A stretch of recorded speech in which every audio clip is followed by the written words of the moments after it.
Sambil salam perkenalan, saya juga sampaikan Bapak Ibu, boleh ditulis ya di kolom chat ini Bapak Ibu dari daerah mana aja ya, sambil kita berkenalan nanti siapa tahu bisa bertemu di dunia nyata atau malah jadi klien saya.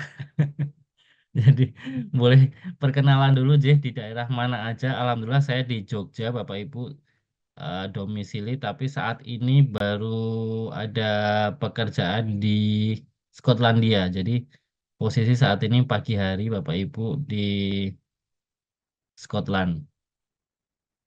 Insya Allah bulan Juni baru pulang ke Jogja. Oh ini banyak banget ya, rame ya. Salam kenal juga Kak Dera di Bogor, kemudian Kak Maria Jakarta Selatan, Mbak DJ di Bekasi, Mas Fadil di Serang. Monggo ya, boleh ditambahkan. Soalnya saya juga baru tahu dari Mbak Novi di Maluku ya, berarti 2 jam dari WIB ya. Iya, Alhamdulillah. Nah, tadi sudah diperkenalkan sekilas sama Mbak Novi, Bapak Ibu. Saya biasa dipanggil Jody aja. Dulu angkatan 2004 di S1 UGM, sorry S1 Psikologi. Kemudian saya langsung bekerja sih sebenarnya lulus S1 itu ke sebuah perusahaan farmasi. Sempat menjadi HRD juga di bagian training. Nah, sebenarnya kan saya namanya psikologi ini dulu pengennya lanjut magister ya Bapak Ibu ya. Cuman karena waktu itu ada keterbatasan biaya, jadi saya langsung bekerja lulus kuliah. Terus habis lulus kuliah malah murtad ya. Mau kuliah lagi, kayaknya susah banget cari waktunya, nggak sempet-sempet. Terus akhirnya karena pekerjaan saya di bidang edukasi juga, training dan lain sebagainya, maka saya akhirnya mengarah ke keuangan. Itu salah satunya karena saya pindah ke perusahaan keuangan syariah sejak tahun 2015. Jadi saya pertama kali mulai bekerja tahun 2009 itu sampai tahun 2014-an awal itu masih di bidang psikologi, di bidang training center. Karena saya pindah-pindah perusahaan itu, saya mengelola training center semuanya. Dari mulai di Kalbe, saya MT di sana, kemudian saya pindah ke Kelapa Sawit, saya juga mengurus training center di Kebun, di Kalimantan, di Sumatera, dan akhirnya pada saat ada lowongan untuk mengisi training center di Jogja, saya pindah ke perusahaan keuangan. Nah, itu posisinya karena saya ditawarin di regional Jawa Tengah dan Yogyakarta dan akhirnya 2015 itu saya pindah ke Jogja dengan mengurus training centernya juga semacam kayak institut kalau di perbankan. Nah, akhirnya di bidang keuangan itulah saya baru mulai pindah memperdalam keuangan dan memang karena pekerjaan saya memberikan edukasi ke masyarakat, maka saya harus menambah amunisi, nggih, Bapak Ibu, nggih. Makanya saya belajar banyak untuk sertifikasi itu sehingga saya juga baru tahu, oh ada loh profesi financial planner setelah saya masuk bidang keuangan. Sebenarnya banyak banget profesi-profesi lainnya yang mengurusi investasi, asuransi, bahkan sampai perencanaan waris dan lain sebagainya. Cuman kalau sebagai financial planner kita sebenarnya bisa mengurus itu semuanya Bapak Ibu. Cuman memang sifatnya kita hanya konsul ya, jadi benar-benar saran dan lain sebagainya. Kita tidak sampai mengelola dana nasabah. Kalau mengelola dana itu nanti sudah ada profesi lainnya lagi yang terdaftar di OJK. Nah, kami pun setiap tahun sekali juga harus reporting ke OJK, Bapak Ibu. Jadi sudah menjadi bagian dari tugas kami untuk terus memberikan edukasi ke masyarakat. Ini ada Instagram saya juga. Memang saya merasa kalau kadang-kadang kalau kita hanya berjumpa di webinar aja kayaknya jarang-jarang banget ya Bapak Ibu ya. Cuman sebulan 2 kali, sebulan sekali, sebulan 3 kali, dan lain sebagainya. Sementara masyarakat kita yang belum banyak melek literasi keuangan itu sangat banyak. Makanya saya juga ikhtiar di sosial media, terutama marketnya di Instagram ini boleh di follow, nanti insya Allah kita follow balik di harikajodi.cfp. Di sana saya sebagian besar memang ngomongin masalah keuangan ya Bapak Ibu ya. Kalau yang masalah pribadi jarang di-sharing. Nah, ini beberapa kerjaan saya Bapak Ibu di industri. Jadi memang kenapa kok kita getol banget edukasi? Karena sebenarnya kalau yang tadi Mbak DJ sampaikan di depan sama Mas Komo itu terkait dengan apa namanya pinjaman online, kemudian masalah judi online dan lain sebagainya itu tuh mereka nggak bosen-bosennya nawarin kita terus ya setiap hari ya. Ada yang seperti itu juga nggak Bapak Ibu di HP-nya? Pasti dapat iklan ya, entah itu lewat SMS, lewat iklan dan lain sebagainya. Itu memang apa ya? Secara sistem kita memang kayaknya itu nggak apa ya, nggak bisa melawan gitu. Atau mungkin dalam tanda kutip ada pembiaran, ada pembiaran dari atas. Mungkin yang berwenang bisa lebih paham ya terkait dengan ini iklan-iklan kok banyak sekali masuk dan lain sebagainya sehingga masyarakat kita itu justru terpapar hal-hal yang konsumtif itu tuh benar-benar nggak bisa ditahan. Makanya kenapa kita menjadi antitesisnya dengan memberikan edukasi karena edukasi ini nggak seperti itu ya. Harusnya yang tahu-tahu muncul muncul pop up di HP itu kalau misalkan oh ada edukasi ini terkait dengan finansial, bahaya judol dan lain sebagainya kan itu enggak. Malah yang tiap hari keluar itu kalau kita nginstal aplikasi yang gratis itu yang keluar adalah iklan-iklan pinjaman online. Dan itu yang awalnya kita jadi nggak butuh, lama-lama itu pasti tergoda.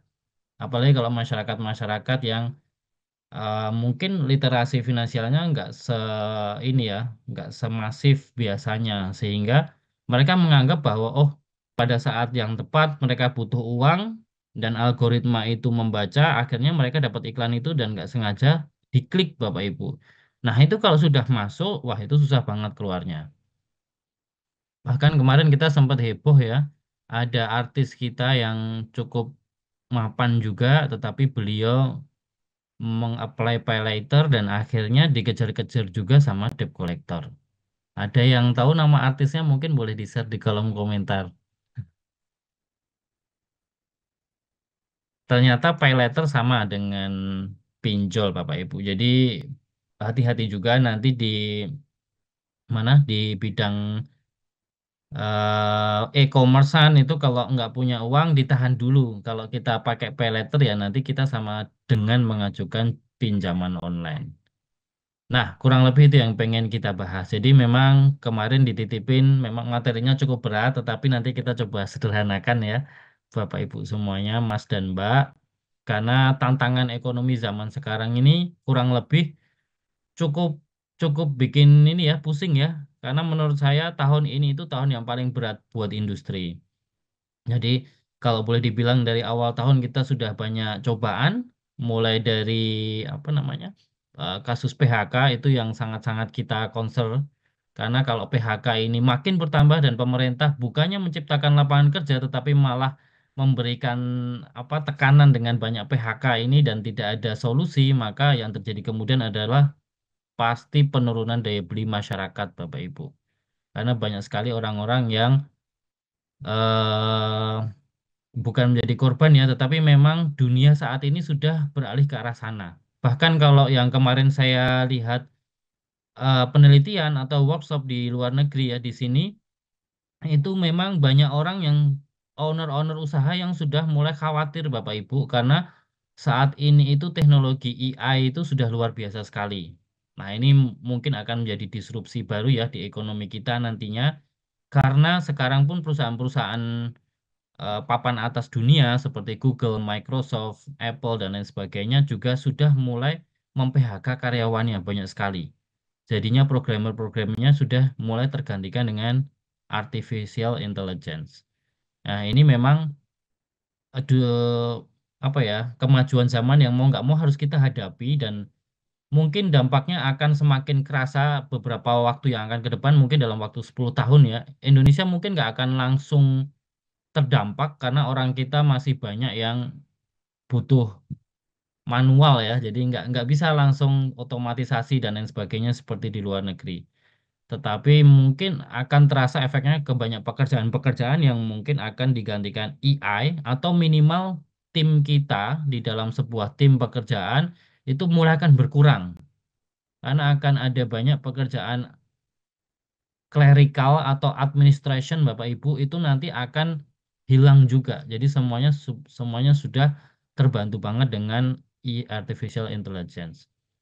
Nah, salah satu solusinya mungkin Nani, iya Nana Mirdad ya, iya betul. Salah satu solusinya mungkin nanti adalah dengan Bapak Ibu menguasai IA ya.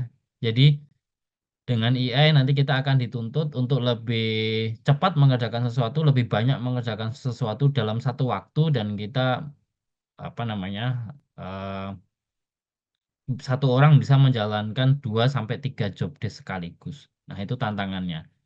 Makanya kemarin di ekonomi ini sama sekali berhubungan dengan kesehatan mental juga di kita, terutama di Indonesia, karena ternyata orang dengan beban pekerjaan saat ini pun dengan loading pun itu relatif lebih mudah terserang juga ya Bapak Ibu untuk kesehatan mentalnya. Apalagi ternyata di dalam data-data yang kita baca itu memang sangat-sangat berkaitan erat antara masalah keuangan dengan kesehatan mental juga. Nah, kalau di Jakarta sendiri yang kami tahu juga kemarin kita sempat ada riset juga sama teman-teman di Jakarta. Ini beberapa faktor ya untuk penyebab kesehatan mental itu ternyata nomor satunya adalah masalah keuangan, Bapak Ibu, dan juga beban pekerjaan. Makanya tadi sangat-sangat berhubungan yang kita sampaikan di awal terkait dengan PHK dan lain sebagainya itu pengaruh banget. Nah, makanya saya pun juga pengen belajar nantinya ya dari Mbak Pepi ya kira-kira cara kita meminimalisir atau memitigasi ya bagaimana kita dengan loading pekerjaan saat ini dengan beban kerja apalagi kalau nanti sudah kena PHK atau mungkin pensiun dini dan lain sebagainya penjualan menurun dan banyak ditambah pekerjaan sama bos dan lain sebagainya itu ngefeknya seperti apa ke mental dan solusinya bagaimana tentunya ya. Nah, kalau dari saya akan membahas terkait dengan masalah keuangannya. Nah, itu kurang lebih Bapak Ibu ya terkait dengan hubungan antara sehat mental, sehat finansial. Nah, tadi sampai di penyebab situasi terkini, memang ini yang kemarin kita sounding berkali-kali ya ke teman-teman yang lainnya. Mau tidak mau sekarang kita harus coba mengembangkan skill baru mungkin Bapak Ibu. Mungkin selain AI kita juga bisa melihat potensi-potensi pekerjaan yang bisa dilakukan secara remote atau mungkin ini ya pekerjaan yang tidak harus fisiknya ada di sana. Nah, kenapa? Karena salah satu jalan keluarnya setelah kita teliti mungkin bisa jadi ya, ini faktor-faktor makroekonomi memang ya. Jadi kita tidak bisa bantah bahwasanya investasi di kita pun juga mulai menurun tahun ini, Bapak Ibu. Investasi dalam arti apa? Dalam arti banyak investor luar yang sebenarnya enggan menaruh uang di Indonesia karena berbagai macam faktor ya. Salah satunya adalah ketidakpastian iklim investasi itu sendiri, mulai dari perizinan, kemudian yang sempat ramai kemarin adalah banyaknya organisasi massa yang mengganggu ya. Jadinya bukannya ini mendukung iklim, tetapi malah mengganggu sehingga banyak sekali investor-investor asing yang cabut di Indonesia atau malah tidak jadi menanamkan modal ke Indonesia. Nah, itu diperparah dengan kondisi penjualan saat ini juga terkena efek dari perang dagang, Bapak Ibu, sehingga jumlah pengangguran pun cukup naik karena banyak perusahaan-perusahaan yang berhemat, efisiensi, bahkan sekarang pemerintah pun juga efisiensi. Dan yang lebih parah lagi sebenarnya kalau boleh dibilang ngomongin fakta, sebenarnya di belahan dunia lain sama Bapak Ibu, situasinya mirip-mirip. Jadi kalau boleh dibilang di tempat lain pun perusahaan pun sama pemerintah itu juga efisiensi. Apalagi di Amerika Serikat, kemudian di China itu juga banyak sekali terjadi efisiensi di pemerintah mereka. Bahkan kemarin yang terbaru di Vietnam aja mereka memotong jumlah kementerian dan juga lembaga yang tidak efektif. Sehingga sebenarnya masalah efisiensi ini sudah dirasakan oleh seluruh dunia, salah satunya imbas dari COVID kemarin atau pandemi 5 tahun yang lalu dan itu mulai berimbas pelan-pelan sampai dengan saat ini. Nah, dari situ semua, maka beberapa solusi nanti akan kita hadirkan, terutama terkait dengan bagaimana strategi kita mencari pekerjaan di era yang baru, sampai nanti bagaimana tentunya merencanakan keuangan. Karena saat ini pun kalau sekarang kita alhamdulillah masih diberikan pekerjaan dan juga sumber income yang jelas, maka fokus kita nantinya adalah mempersiapkan ketahanan finansial. Nah, itu yang akan kita bahas hari ini. Nah, ini tadi ya sudah ada dampaknya perang dagang Amerika dan Cina kemarin terkait dengan ekspor impor. Ini sekarang sedang posisi pending ya Bapak Ibu ya, karena masih 90 hari lagi dari Amerika lewat presiden mereka Donald Trump nanti akan memberikan kebijakan baru kepada negara-negara selain Tiongkok. Jadi kita akan masih menunggu selama mungkin tinggal 70 harian ya, atau mungkin tinggal 60 harian dari kemarin yang sempat ramai di bulan April, nanti akan ada tarif baru bagi negara-negara selain Tiongkok. Nah, kalau kemarin tarif kita makin membesar, tentunya ini akan jadi masalah juga ke depan bagi Indonesia. Nah, dari situ kemudian kita melihat bagaimana pola saat ini 2025 pendapatan dan juga pengeluaran di masyarakat. Nah, ini saya mendapatkan hasil surveinya dari BPS, Bapak Ibu, dan juga Kata Data. Rata-rata kan mereka bikin survei ya setiap kuartal dan lain sebagainya.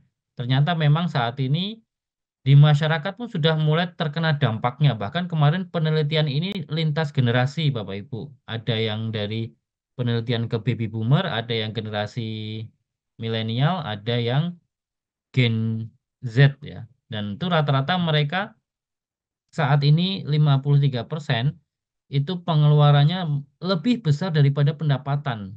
Dan ini ternyata sudah berjalan sampai dengan, sudah berjalan mulai dari akhir tahun yang lalu. Akhir tahun yang lalu itu di akhir tahun Bank Indonesia sudah menyampaikan ada penelitian terkait dengan fenomena makan tabungan. Jadi benar-benar mereka itu sudah ngos-ngosan Bapak Ibu pengeluarannya lebih besar dari pendapatan. Kemudian hanya sekitar 22% yang pengeluarannya bisa kurang, ini bisa saving, dan juga yang sama atau bakbo ya bahasa Indonesianya 23%. Jadi dari sini itu bisa kelihatan kalau sebenarnya kalau kita nggak bisa nabung itu ya sebenarnya wajar. Karena 50% orang Indonesia malah boncos kebanyakan untuk posisi saat ini. Nah, ini kalau kita ngomongin matematika manusia ya, cuman kalau matematika dari atas memang ya biasanya cukup-cukup aja. Nah, cuman kan kita perlu ikhtiar lebih bagaimana hal ini tidak akan terjadi lagi di masa depan. Karena kalau kita takutnya ini dibiarkan terus-menerus, nanti autopilot lama-lama kita bisa jadi akan masuk ke jurang-jurang yang tadi. Kita bisa kena pinjol, kita bisa kena hal-hal yang lain yang kurang mengenakan, dan ujung-ujungnya banyak tujuan-tujuan yang tidak tercapai. Nah, mungkin itu ya Bapak Ibu. Insya Allah nanti materinya bisa kita sharing. Nah, dari situ ini beberapa masalah tadi sudah sempat di-share sama Mas Komo juga, sama Mbak DJ. Beberapa yang kita simpulkan dari keadaan saat ini memang ada fenomena kayak konsumtif, FOMO, dan boros ini karena perubahan teknologi sangat-sangat iya banget. Kemudian banyak sekali hutang tadi karena dari pinjaman, salah satunya kemudahan mengajukan, kayak yang kasusnya artis itu juga, itu ya salah satunya karena literasinya mungkin belum terlalu detail sampai ke sana. Kalau orang sudah terliterasi dengan baik, mestinya dia bisa lebih menahan diri ya Bapak Ibu ya. Karena kita bisa mempertimbangkan aspek nantinya kalau kita gagal bayar atau telat bayar itu yang akan dirugikan adalah kita sendiri. Minimal data kita itu kesebar kemana-mana Bapak Ibu. Jadi nanti kita akan lebih mudah dihubungi oleh pinjol-pinjol yang lainnya. Nah, kemudian kita tidak ada tujuan keuangan karena mungkin kita nggak pernah bahas sampai ke sana. Padahal hal ini sangat-sangat penting banget kalau kita lakukan di keluarga karena ini bisa menjadi bahan obrolan yang tepat ya bareng pasangan. Karena kalau merencanakan keuangan ini mau nggak mau kita harus satu visi juga sama keluarga. Dan yang terakhir tidak berani berinvestasi. Nah, ini kita masuk dulu biar lebih cepat nanti Bapak Ibu ininya karena materinya masih cukup banyak. Nah, sebenarnya yang perlu kita breakdown dulu dari awal adalah seberapa jauh sih sebenarnya tingkat kesehatan keuangan kita saat ini.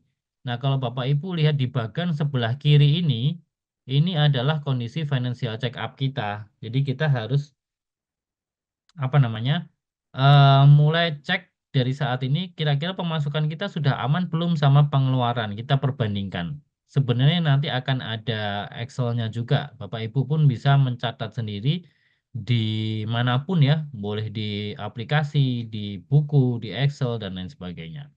Itu yang perlu kita lakukan saat ini sebelum kita menuju ke masa depan.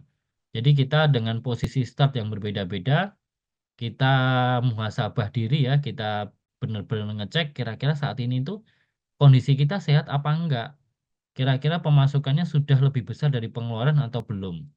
Karena kalau di financial planning sebenarnya simpelnya itu yang kita atur itu duit Bapak Ibu. Jadi kalau duitnya nggak ada maka kita nggak bisa kemana-mana. Makanya kalau income-nya kecil ya kita harus perbesar income dulu. Kalau pengeluarannya gede, gimana caranya pengeluarannya ini bisa ditekan atau income-nya itu digedein. Simpelnya seperti itu memang. Karena kalau nanti ada uang sisa, baru ini yang bisa kita pakai kemana-mana. Maksudnya kemana-kemana? Nah, maksudnya kemana itu adalah ke masa depan atau tujuan keuangan. Mulai dari jangka pendek, menengah, dan panjang. Contohnya jangka pendek adalah pemenuhan dana darurat kita, Bapak Ibu, atau mungkin kita mau nyekolahin anak, tinggal waktunya tinggal 1 tahun ke depan, atau kita mau kurban, waktunya tinggal 1 bulan nih malah nggak nyampe ya, itu jangka pendek sekali. Kalau jangka menengah ini biasanya ke pendidikan anak dalam waktu 1 sampai 3 tahun, kemudian ada tujuan liburan, tujuan mudik dan lain sebagainya itu mungkin jangka menengah. Tetapi kalau jangka panjang ini misalkan seperti kebutuhan pensiun, kemudian kuliah anak kita nantinya. Buat yang anaknya masih kecil-kecil, itu mungkin kuliah mereka adalah tujuan jangka panjang kita dan juga ada dana pensiun dan lain sebagainya atau kesehatan di hari tua. Jadi kita memang di Indonesia ini hanya hidup untuk masa kini aja itu nggak cukup ternyata Bapak Ibu. Ini menarik ya, karena kalau kita lihat di luar negeri, ternyata orang-orang itu tidak terlalu risau sama masa depan, karena di luar negeri itu kalau di negara-negara maju, rata-rata sekolah itu sudah gratis dan juga dana pensiun pun masih mencukupi. Jadi pensiun fund yang kita terima dari perusahaan itu atau dana pensiun dari PNS, BUMN itu ternyata cukup kalau dipakai hidup dari luar negeri itu. Tetapi kalau di Indonesia, pensiun kita itu kecil banget loh. Nah, nanti bisa dihitung ya. Kira-kira kita kalau pensiun nanti dapat pesangon berapa, dapat gaji pokoknya yang berapa, dan lain sebagainya. Cukup nggak dipakai untuk hidup di hari tua? Nah, itu menarik sekali karena dari situ kita harus persiapkan mulai dari sekarang. Nah, nanti perjalanan menuju ke sana, Bapak Ibu, kita bisa berinvestasi atau kita bisa memperbesar penghasilan atau kita bisa punya bisnis juga yang running di hari tua. Nah, ini banyak sekali yang konsul ke saya terkait dengan dana pensiun juga karena menurut mereka dengan pasif income aja nggak cukup.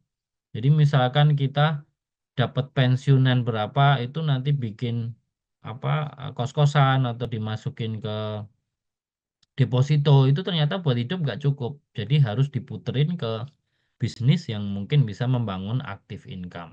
Nah, itu salah satu bahasan kita Bapak Ibu ya terkait dengan perencanaan keuangan itu akan ada banyak sekali. Nah, perjalanan menuju ke sana ini yang terus kita ikhtiarkan setiap waktu karena prosesnya yang tidak mudah seperti halnya kita seperti halnya apa namanya? Belajar psikologi karena ini berhubungan erat dengan perilaku keuangan kita. Perilaku yang kita ciptakan sehari-hari akan membentuk habit keuangan yang baik atau yang tidak baik.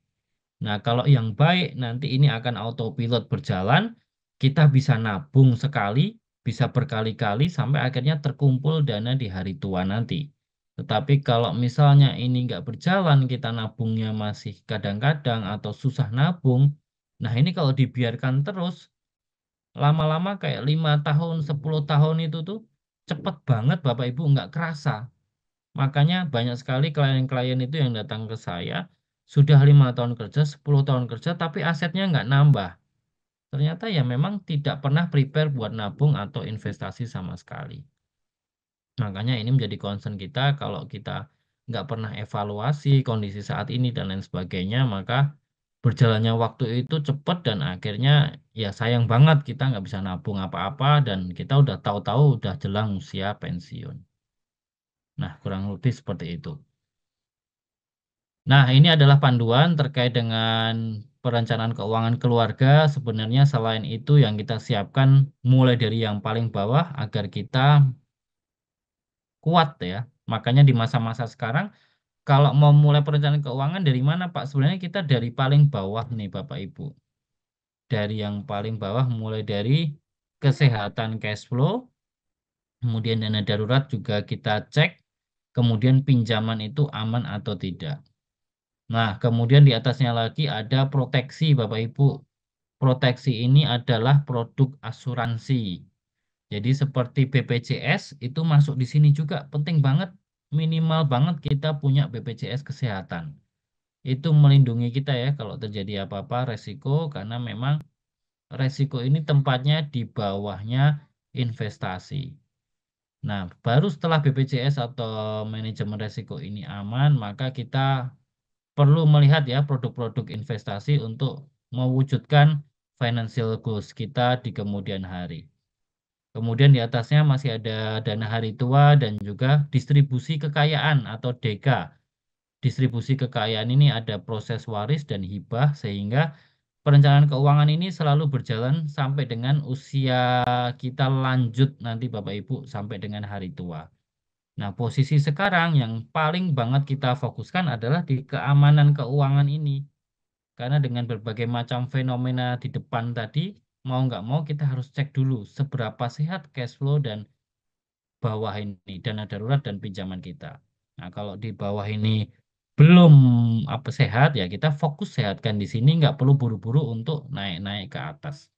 Itu ya Bapak Ibu ya, terkait dengan prioritas yang wajibnya atau idealnya dilakukan di sebuah keluarga. Nah, caranya gimana? Sekarang kita coba financial check up mandiri, Bapak Ibu. Kalau nanti waktunya nggak cukup, mungkin Bapak Ibu bisa lakukan di rumah ya, atau mungkin setelah sesi ini berakhir bisa dicek karena tentu butuh pendalaman, butuh breakdown dan juga butuh ini melihat laporan keuangan ya atau QRIS kita sehari-hari. Nah, kita sekarang dimudahkan dengan adanya mobile banking dengan QRIS, maka kita bisa melihat sejauh mana pengeluaran kita itu dilakukan. Nah, ini caranya adalah dengan mencatat pengeluaran kita. Yang pertama, langkahnya seperti ini, pengeluarannya. Kita catat Bapak Ibu, ini boleh di mana aja. Kalau Bapak Ibu berkenan, ada formulir spreadsheet ya di biodata ini saya, Instagram saya, itu bisa dibeli 40.000, tetapi bisa dilakukan seumur hidup lifetime ya. Itu saya bantu jualin punya teman sebenarnya. Jadi sangat membantu sekali untuk mengecek pemasukan dan pengeluaran kita. Nah, ini namanya pengeluaran versus pemasukan atau arus kas ya Bapak Ibu ya. Nah, contohnya seperti ini. Jadi kita catat dulu pengeluaran kita macam-macam sedetail-detailnya, kemudian pemasukan kita juga dan aset-aset kita, kemudian ada juga apa namanya hutang atau piutang yang kita miliki dan lain sebagainya. Nah, nantinya di sana akan terbentuk summary-nya nantinya. Nah, summary-nya seperti apa? Summary-nya ya kurang lebih seperti ini. Jadi ada arus kas yang bisa kita ketahui bersih apa tidak. Di sini arus kasnya mungkin sekitar, kalau dari contoh ini mungkin sekitar contohnya 800.000 per bulan. Itu didapat dari mana? Didapatnya dari pengeluaran ini yang kita sudah breakdown tadi satu persatu, kemudian kita lihat juga pemasukannya ternyata ada lumayan nih, ada income utama dan juga ada side hustle. Jadi dari sini kita bisa berkesimpulan bahwa sebenarnya setiap bulan itu ada potensial saving itu sebesar 800.000. Nah, kalau kita nggak pernah buka seperti ini, Bapak Ibu, itu rata-rata menguap ya, kecuali kalau yang sudah punya tabungan auto debit atau investasi yang sudah langsung masuk kemana. Tapi kalau nggak digituin, biasanya ini menguap. Jadi kita nggak pernah tahu sebenarnya uang kita itu sisa berapa sih setiap bulan. Nah, menjadi masalah kalau nanti ternyata uang kita atau gaji kita itu nggak pernah bersisa. Nah, itu yang harus kita cek, yang harus kita breakdown kira-kira masuknya kemana aja. Nah, nanti dari sini kita juga bisa evaluasi sama keluarga, kira-kira selama ini kita sudah benar atau belum. Mungkin dari tingkat prioritasnya ya, ada yang terlalu besar, ada yang kekecilan, dan lain sebagainya. Misalkan di sini kita lihat nih konsumsinya 3 juta sebulan, ini normal apa enggak? Nah, itu harus di breakdown lagi. Nah, ini mestinya jadi bahan diskusi yang menarik dengan pasangan kita, Bapak Ibu, minimal sebulan sekali deh.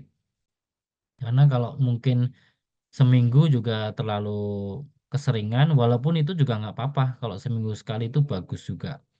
Tapi minimal sebulan sekali kita lakukan seperti kita bekerja di kantor.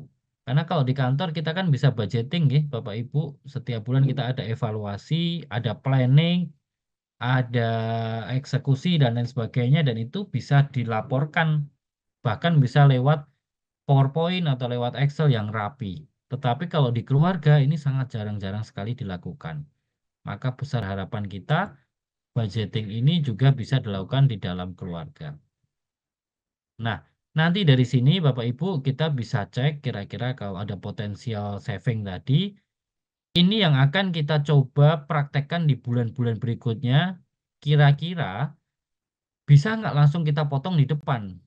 Jadi kalau kita sudah ketemu polanya pengeluaran seperti apa, rumus berikutnya adalah kita langsung coba potong ya atau kita cut di depan misalkan 800.000 langsung kita sisihkan ke rekening yang lain atau minimal kita auto debit kita belikan produk keuangan apa misalkan kita belikan emas, belikan reksadana dan lain sebagainya itu di awal gajian sehingga setelah itu Bapak Ibu itu hidupnya pakai sisa dana yang ada. Nah, itu biasanya bisa jalan. Karena kita sebagai manusia itu sudah fitrahnya ya. Kita mau dapat gaji berapapun, itu biasanya pasti habis. Makanya kalau misalnya ini sudah kita potong di depan, maka dengan sisa berapapun, insya Allah kita bisa pakai untuk hidup. Apapun itu ya, kebutuhannya biasanya cukup Bapak Ibu. Makanya penting banget kita mengetahui dulu arus kas bersih yang akan kita pakai ke investasi bulan berikutnya. Nah, kurang lebih seperti itu. Baru nanti kita masukkan ya Bapak Ibu ya sisa uang tadi ke beberapa tujuan keuangan dan sebenarnya ada banyak ya, mulai dari dana darurat, kemudian ada tujuan-tujuan keuangan, ada bayar hutang, ada cicilan, sampai dengan investasi-investasi investasi lainnya sesuai dengan tujuan keuangan. Tujuan keuangan ada banyak sekali, contohnya mulai dari sekolah, anak sekolah kita, kalau misalkan mau lanjut studi S2, S3, kemudian ada sekolahnya anak-anak dari TK juga sampai dengan kuliah mereka. Ada biaya menikah Bapak Ibu, mungkin di sini ada yang belum menikah, masih muda, baru bekerja, atau mungkin ada yang sudah berkeluarga, ada yang sudah mau pensiun, ada kebutuhan untuk menikahkan anaknya, itu juga bisa juga. Ada juga kebutuhan lain mungkin beli rumah, mungkin beli mobil untuk umroh, haji dan lain sebagainya dan itu perlu kita breakdown satu-satu karena semua itu sebenarnya butuh tabungan kecil-kecil per bulan Bapak Ibu yang bisa kita top up dan ujung-ujungnya nanti harus kita target berapa tahun harus terkumpul dan harus kita investasikan. Nah, masalahnya adalah dari semua tujuan-tujuan keuangan kita tadi ternyata ada inflasi yang menyertai sehingga kita perlu menghitung Bapak Ibu dan kita perlu investasikan ke beberapa instrumen yang bisa melawan inflasi ya, mulai dari deposito, reksadana, emas, suko, obligasi sampai dengan saham ya. Saham itu ada yang saham fundamental, ada yang saham biasa. Nah, nanti itu bisa Bapak Ibu cek dulu kira-kira mana investasi yang paling cocok resikonya dengan saya mana yang paling nyaman saya beli dan lain sebagainya. Ini ada beberapa yang resikonya rendah. Tadi di deposito, reksadana, dan emas itu resikonya cukup aman Bapak Ibu bagi kita yang mau berinvestasi pemula. Kemudian yang sedang itu ada di reksadana pendapatan tetap, reksadana campuran, dan yang paling tinggi ada di reksadana saham atau peer-to-peer lending. Itu dengan resikonya masing-masing. Ya, insya Allah nanti materinya di-share ya Bapak Ibu ya sama tim Kapsigama. Mungkin kurang lebih itu ya Bapak Ibu yang bisa saya sampaikan karena waktunya juga sudah lewat. Untuk investasi memang belum bisa banyak ya kami share karena mungkin butuh porsi khusus nanti kita bahas investasi. Jadi nanti bisa kita sambung ya di pertemuan-pertemuan berikutnya. Kalau ada lagi kesempatan, maka kita bisa fokus ke investasi mana yang cocok buat kami yang bisa kita lakukan untuk bisa menuju tujuan-tujuan keuangan di masa depan. Yang apa namanya tertarik untuk tujuan keuangan nanti perlu di breakdown dulu Bapak Ibu baru kita bahas satu persatu. Nah, sekarang yang terakhir kita tidak perlu khawatir, kita perlu fokus untuk menyehatkan yang belum sehat di sisa waktu ini Bapak Ibu. Yang pertama sebenarnya yang menjadi fokus adalah penghasilan versus pengeluaran. Itu dulu sih Bapak Ibu di era sekarang ini ya. Karena di masa-masa kayak kita ini kita pastikan amankan dulu sumber income utama. Kalau memang kurang, baru kita cari pekerjaan tambahan atau sampingan dan lain sebagainya. Insya Allah, kalau kita cari terus-menerus, kita niatin ini ada, biasanya akan ada solusi yang dibukakan ya, dibukakan jalannya ya. Karena kita percaya namanya rezeki itu pasti ada. Tinggal kita ikhtiarnya mencari itu sejauh mana. Itu dulu aja, nomor satu aja yang paling penting. Kalau yang lain-lain nanti bisa mengikuti. Kurang lebih itu yang mungkin bisa kami sampaikan. Atas perhatiannya kami ucapkan terima kasih sekali yang sudah menyimak. Mohon maaf waktunya sudah lewat. Saya kembalikan dulu ke Mbak Novi. Monggo Mbak Novi, matur nuwun. Wassalamualaikum warahmatullahi wabarakatuh.